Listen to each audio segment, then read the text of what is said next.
caso das múmias do Mosteiro da Luz e as freiras enclausuradas. Vamos começar. Mosteiro da Luz é abrigo para freiras enclausuradas desde o século XVIII, quando Frei Galvão construiu o local.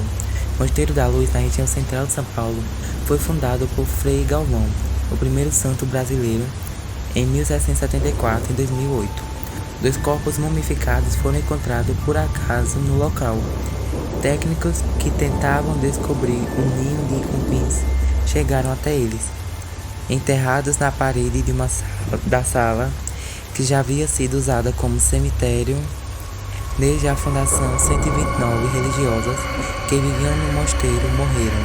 Imagine as histórias que surgiram a partir desta descoberta.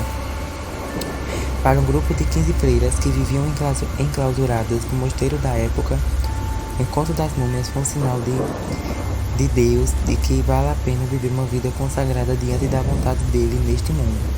Uma antiga lenda diz que as freiras que dormiam no andar de cima do mosteiro ouviam barulhos estranhos que vinham do cemitério do convento.